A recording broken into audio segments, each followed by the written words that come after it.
Hey, that's spitting gossip. I've been waiting for you to use that one. No. Josh Shetty. We out here. Welcome back to Custom Cribs. Today we're in Browns Plains checking out the Loft Barbershop. We're going to speak to Lance and the boys, ask some questions, have a look around, show you what it is.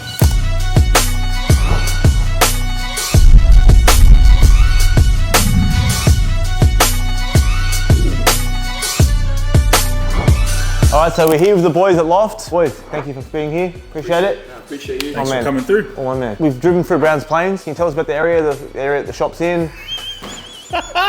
Browns Plains. No. Browns Plains is good, man. It's nice and safe. 2 Sundays ago we got broken into. No, don't expose us, man. No, but that's the area. That's the area, you know. Like, people know Logan to be Logan. Did they steal anything? Oh, they got a few things, man. Quite a few things. You know, nothing we couldn't replace. You're here trying to help the people out and they want to do dirty things like that? Yeah, exactly, bro. So, but the area is good, man. The people are good. We have people that travel from far and wide to come here, so we're blessed. You personally, how long have you been cutting for? Me, I've been cutting for 17 years now. It's a long time, but my guy here has been cutting longer, so 21 years. Yeah. So boys, what do you think separates a good barber from a great barber? Me personally, I feel like your ability to build relationships with your clients. We're all at a level where we're good at cutting hair, but I think it's just our ability to create relationships with our clients is what separates us from a good barber to a great barber. I think one thing off the top of my head would be the ability to just be yourself. I think that's a massive one. Because we live in the social media age, I feel like a lot of people are trying to be something they're not. A different persona to what they really trying are. to be like someone else. Whereas being themselves and unique to themselves, I feel like that will be received a lot better and a lot more naturally. So people can see through it, and who can be better than you? Yeah, 100%. Yeah, for sure. Hey, that's spitting gossip. I've been waiting for you to use that one. No. Josh Shetty. We out here.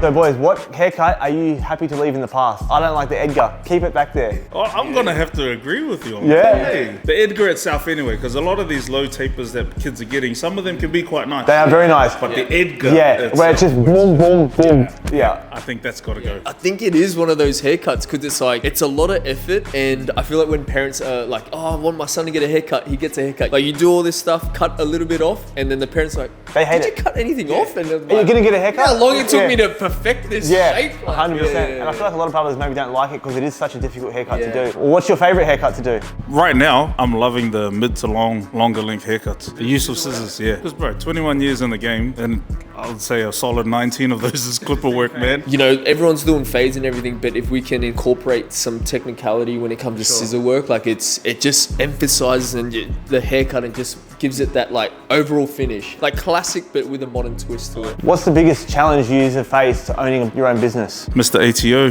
Yeah. He's a bad man. Bro, the man's taking more and more every year. Come on now. That's probably one of the biggest challenges, trying to juggle that, giving him his piece as well as trying to keep the lights on. I would agree. Definitely, you know, when we look at our accounts and it's going down, bro, like that's been our biggest downfall is like we're amazing barbers and we're amazing at what we do, but when it comes to business, we're still learning. Like, it doesn't help that they keep changing the rules on us. Yeah, I know, exactly. You know what I mean? Yeah. You want to take a look upstairs? Let's go. Yeah, all right then. Let's check it out.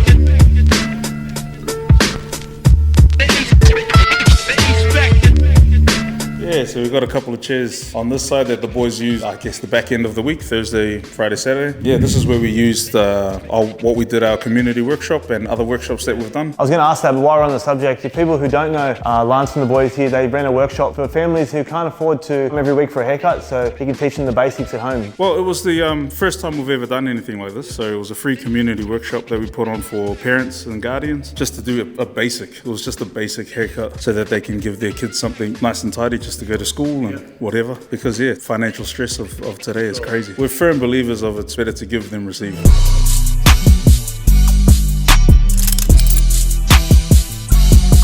What is your favourite part of the shop? My favorite part of the shop will probably be this wooden feature wall we put up ourselves. It's from broken up pallets, and it was completely free. 11 years later, and it's still standing. I'm just glad it hasn't fallen down. I think it would be the front door, either the front door because it's where we get to greet people. You know, they open the door and then we get to Bring them into your world. Yeah, greet them into our world. A double-decker shop, how much would something like this cost for you to set up? We scraped the bottom of the barrel for this one.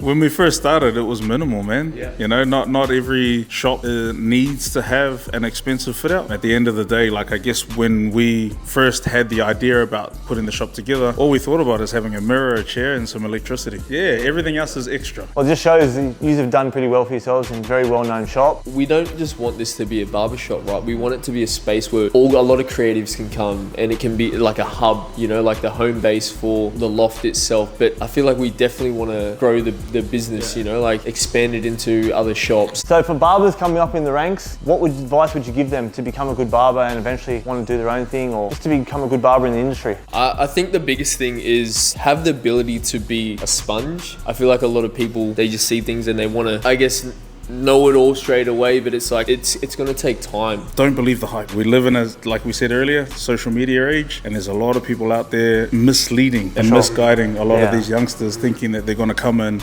and make thousands and thousands of dollars straight away. Know that it is still going to be hard work. It's still going to be a grind, and like Bruce said, be willing to learn, always learning, so never stop learning. Appreciate it, my brother. Thank you.